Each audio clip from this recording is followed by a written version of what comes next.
I got as much off as I could, so now it's time for me to clean it.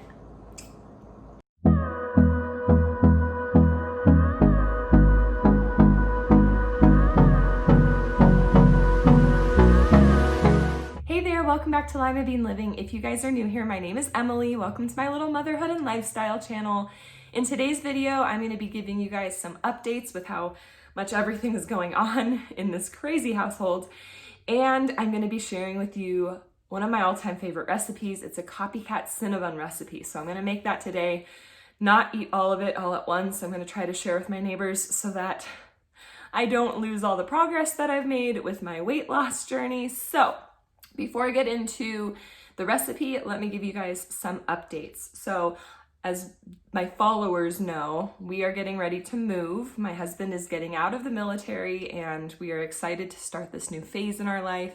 As you can see, we have some boxes over there. Everything is, beginning to be packed, but we are nowhere close to being done. We still have to pack the kitchen, which is probably my main concern because I don't want anything to break. And while my husband has a month to finish up the packing, he doesn't seem to be as careful as in my head one should be. He's probably careful, but I'm just kind of over the top careful. So that room needs to be packed and my craft room needs to be packed, which I'm trying to finish up filming, at least getting the footage of some other crafts that I'm planning on putting up on my crafting channel, which if you guys are interested in pretty easy DIYs, go ahead and check out my crafting channel, Limabean CRAFTING. I will put it up in the cards here and down below in the description box for anyone who's interested. So once I get, my crafting room done, I also have consulting work that I've been doing using my degree to help my old professor. The reason why Aubrey and I are moving early is because my little brother is getting married and I'm so excited to have another sister in the family. And he's getting married, on my way to our final destination. So instead of going to the wedding, coming back, and then driving an even longer distance with a, almost 2-year-old in the car, I figured, hey, it's just a month. I've gone through a 9-month deployment before. I can do this. So I'm going to be, visiting with my brother. I'm actually going to be singing at his wedding. So that's going to be exciting and maybe a little nerve-wracking. I sang at my wedding reception to Juan. So I've sung in public before, but I don't know. There's something about being live streamed on Facebook and YouTube and not having sung, formally in a really long time that gives me some nerves, but I'm very honored to be asked. So that's going to be happening. So we just got a lot going on. And with all of that going on, I talk a lot about frugal living on my channel. I try to provide good tips. And one of the things that I'm really trying to be really good at during this last little portion of our stay in this house is to not waste food. So I've gone through my freezer and documented everything that needs to be used up, tried to come up with recipes that will use up all of the perishable stuff so that we can then move the non-perishables with us and not feel like we're wasting. And we have a lot of butter on hand. So I was like, okay, well, definitely gonna make Cinnabons, which I'm gonna show you guys today. I'm also going to be making some toffee that I made in a previous video, in one of my Christmas time videos, because that uses butter, and like I said, I have a lot of it. Today, I'm also planning on making my spinach cheese bake again, which you guys have seen way before, a long time ago if you've been following me for a while. It's a really easy recipe. It's just a dump and bake recipe. It's so yummy. It's healthy. It's Aubrey approved, so I'm making that today. I'm just gonna be in the kitchen, whipping things up. But I want to make sure that I share this Cinnabon recipe with you guys. I'm going to be using my bread maker because that is just the easiest way that I have available to me, and with everything else going on, I need to save time where I can. But it is possible to make without the bread maker. You just have to let it rise and, maybe have it in a nice warm area so that the dough can rise and whatnot. So it's doable without a bread maker. Just keep that in mind. So those are all my updates. Sorry that was so long, but there's so much going on and I wanted to make sure I kept you guys updated, and this video is mainly focused on using up food, making sure there's no waste. So let's go ahead and use that butter and make these delicious Cinnabons. Are you ready to make some cinnamon rolls? Say yes. Say yes. Okay, let's go make some cinnamon rolls. So before I even make it to the kitchen, I want to show you guys a little preview. This is a craft that I made recently, and it is going to be coming up on my crafting channel soon. So again, subscribe to that channel if you want to find out how I made this for, yeah, for about like $3, you guys, $3. All right, guys, so I have my ingredients measured out. I have 1 cup of like lukewarm water, somewhere around 100 degrees. I have 1/3 of a cup of unsalted butter. It can be salted as well. I have 2 eggs, a 1/2 cup of sugar. I have 1 teaspoon of salt, 4 cups of flour, and then 2 1/4 teaspoons of yeast. And we're gonna put it in my bread maker in this order, with the yeast at the very end on top of the flour, but away from the salt, and so on. So let's go ahead and do that. Now, like I mentioned before, you can go ahead and put these same ingredients kind of in the same order in a stand mixer and mix them up with a bread hook and make the dough that way. I have just found that, you know, using the bread machine, I can put all the ingredients in here, put it in the bread machine, and leave it alone until it's ready to be assembled. So funny story, yesterday I made my banana pancakes again, and I got a twin egg. I cracked 1 egg and got 2 yolks out of it. So those would have been little twin chickies if it had been fertilized. So even though the butter is softened, I like to cut it up in little pieces just to kind of make sure that it gets incorporated a little bit easier than it would if I just left it as a big old chunk of butter.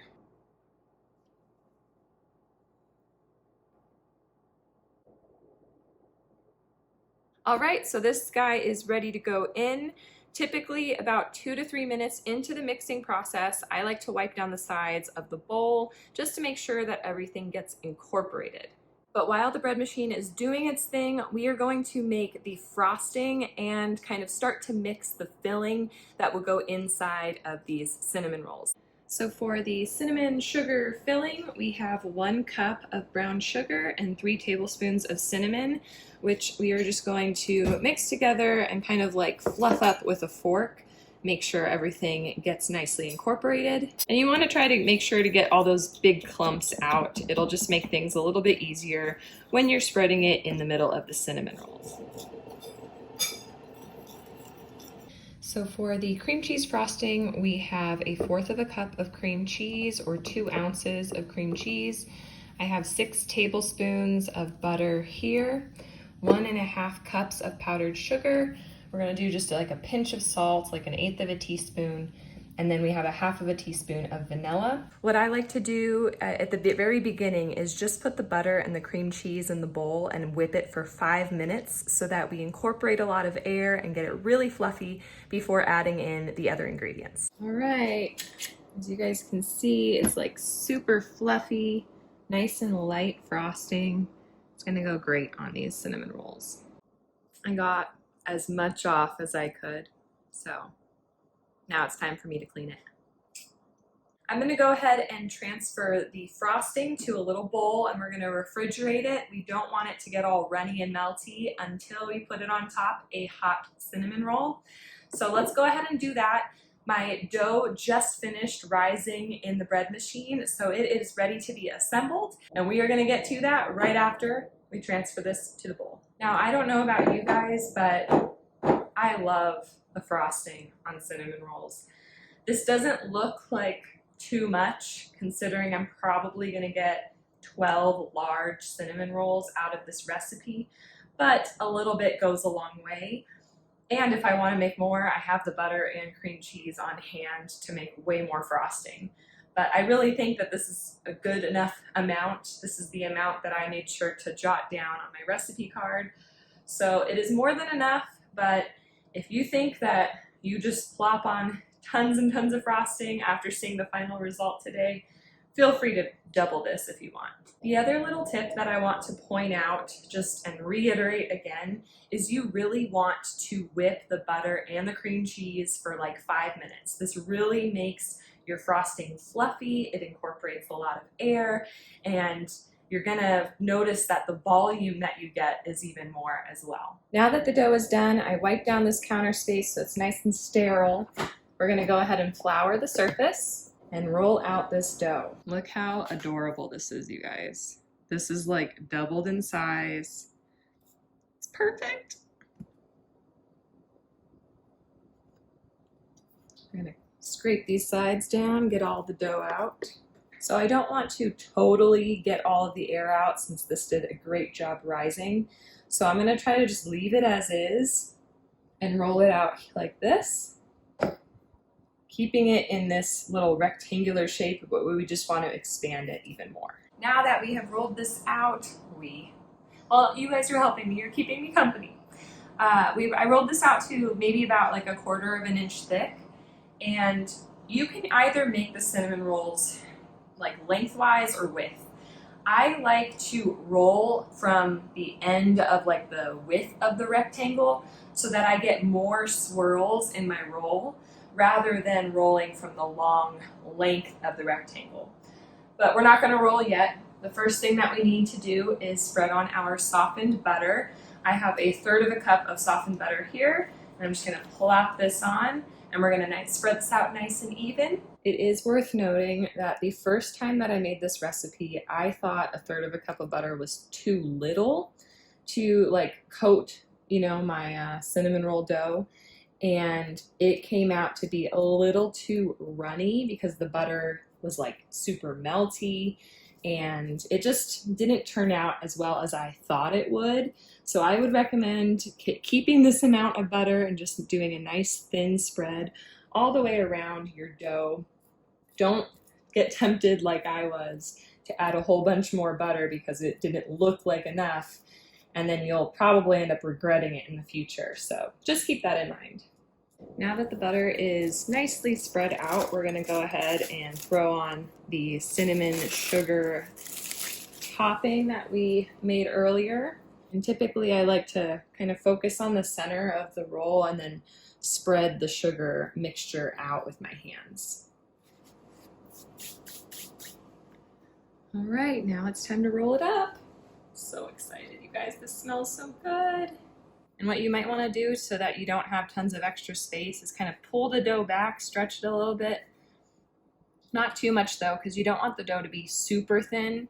But if you notice that there's like a big pile of air or whatever, a big air bubble, you can do that.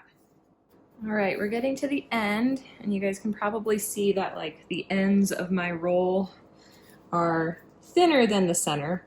And what I like to do with the ends is kind of do a braided little cinnamon roll. So I'll show you how I deal with that once I get this finally wrapped. Now that this guy has been rolled, I'm gonna go ahead and cut out about 1.5 inches wide little slivers here. There have been tricks to use floss to get like a nice clean cut, but just with a sharp knife, I haven't had any issues. Now again, these end pieces don't have a lot of filling, so we're gonna do something special with them. We really wanna focus on getting our 12 rolls out of this piece here. Now I do wanna note that the first time that I made this, I put the rolls in a nice round tray, but the center rolls were really doughy and the outer rolls were not cooked, or were cooked more than the center ones. So I've since kind of evolved and usually bake about 3 rolls in a bread pan, which I've lined with parchment paper. We're gonna let these rise in here, but this kind of technique, I think, ends up with cinnamon rolls that more resemble Cinnabon than if we put them in like a nice big round or big square pan. Now that I have assembled my little rolls, they look so cute. I am gonna go ahead and cover the rolls and put them on my stove because it is nice and warm because I just finished cooking my spinach cheese bake, which I'm excited to have for lunch. So this whole area is nice and warm. It'll be the perfect place for these rolls to rise. In the meantime, I'm gonna enjoy some of my spinach cheese bake. I do have a full recipe for this. I will link the video above. It's like 3 minutes long. This is Aubrey approved. It's really yummy, really healthy, so I highly suggest checking out that recipe. And by the time that I'm done eating and enjoying this and savoring it, I'm hoping that the rolls will be doubled in size and ready to throw in the oven. Lunch was yummy. Now it's time to check on these rolls. Been sitting here for a while. Oh, these look ready to bake. Oh my gosh, they look so good. Let's check the other ones. Oh yeah. My stomach is excited. So I'm just waiting for the oven to get back up to 350 degrees Fahrenheit, and we're gonna bake these guys for about 20 minutes or until they're golden brown. I do not want them burnt. And then it will be time to decorate them with the frosting and enjoy them. So the only thing that I'm worried about that I just noticed is like the butter kind of seems like it's melted a little bit. Maybe the bottoms were a little too warm in this pan. So I'm gonna actually put this in the fridge for a couple more minutes just to kind of maybe firm up a little bit before baking it, and we'll see how that turns out. It's time.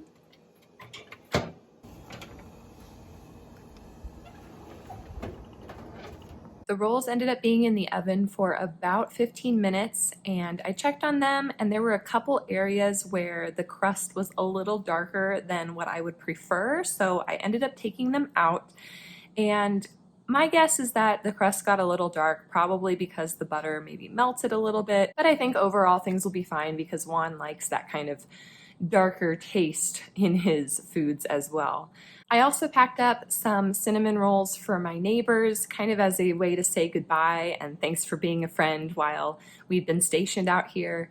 Not to mention, it also saves me from trying to shove 12 cinnamon rolls down my throat in less than 7 days. So I hope that they enjoy it, and I know I'm going to enjoy the remaining rolls that will end up in my fridge for the last couple days during my stay out in this home. That is so yummy. I don't make these often because they're, not healthy, but they are a very special treat when I do. I hope that if you guys give these a try, that you love them as much as I do.